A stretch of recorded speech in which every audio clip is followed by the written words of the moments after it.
as you shrink, as you shrink.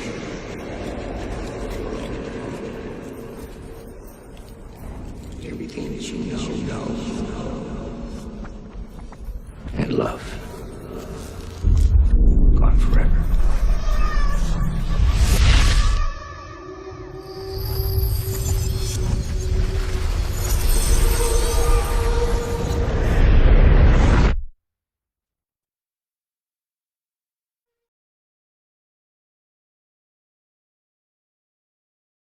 What is good, YouTube? Warstu here. If you're into the Marvel Cinematic Universe, this is definitely the channel for you guys, so never miss a video by hitting that bell button down below and subscribing. So there is kind of an official synopsis for Avengers 4 that reads like this: an accumulation of 22 interconnected films, the fourth installment of Avengers saga will draw audience to witness the turning point of an epic journey.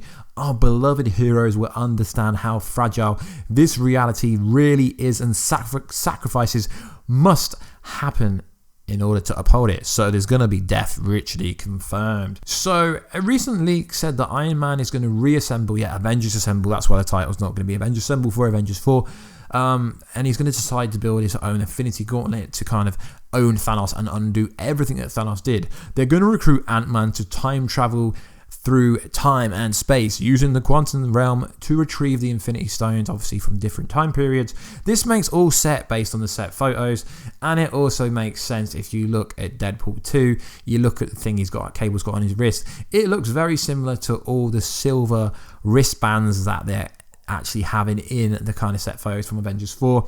So the major stars will include Tony Stark, Captain America, Loki, Thor, and Ant-Man, and it makes sense. Loki isn't dead, although there was an interview kind of on a podcast where the Russo brothers said Loki's definitely dead, but guys, we don't believe it because it doesn't make any sense to kill off one of the best characters ever.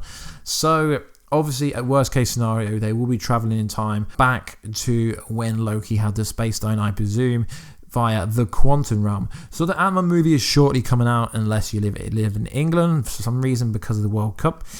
It's not really gonna be anywhere in this country for 4 weeks after it comes out in America, which is weird because we usually get movies before anywhere else.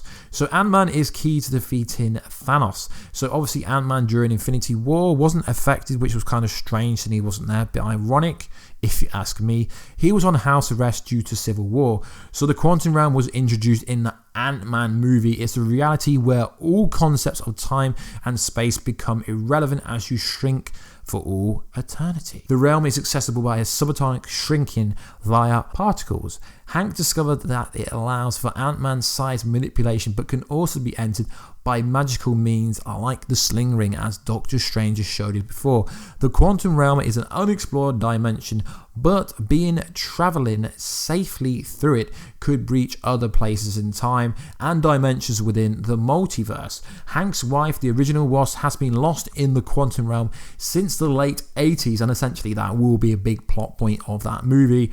So obviously Ant-Man and the Wasp will see Scott and Hank, obviously the new Wasp, re-enter the quantum realm to find Janet, thereby further exploring this mystery section of the multiverse inside the MCU. It is also believed that Captain Marvel could be trapped in the quantum realm, which would explain her absence from the MCU last 2 decades.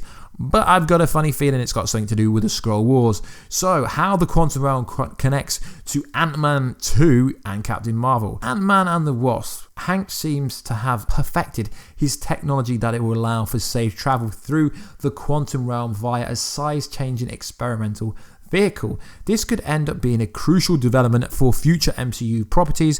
Ant-Man bringing the access to the Avengers gives them a way to counter Thanos and possibly undo the deaths of Avengers Infinity War, but the ending was kind of strange if you really think about it.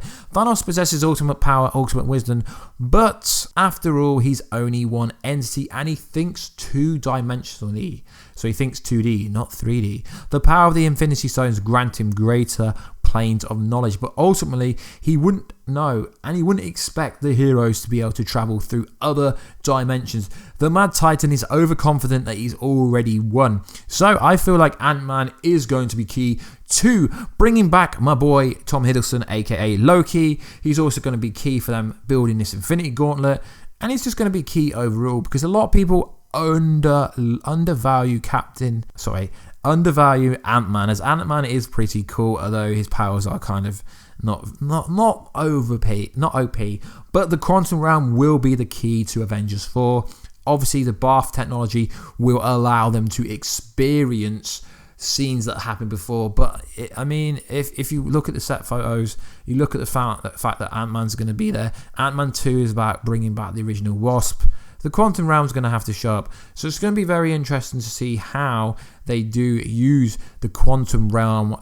It's not really time travel, it's just a time travel to different spaces in time, so it's literally the same thing without being the same thing. So guys, let me know if you think Ant-Man, Loki and Tony Stark is key to bringing down Thanos. Don't forget Thor. Thor's going to be vital as well, as I've done that in a previous video. I've previously said that in a different video, as Thor will be key, and obviously Captain America is going to be key, as I do think he will die by the end of the movie. So anyway guys, if you like these kind of videos, please like, subscribe and comment all your video requests down below guys, as we do Marvel videos all week long, and I take requests on board as long as I actually like the concept that people are trying to say. Yo, Warstu, make a video on this, and I will make a video on it if I believe it will be interesting to make. So anyway guys, I will catch you in that notification crew down below, the Warhead Squad. Anyway guys, catch ya later.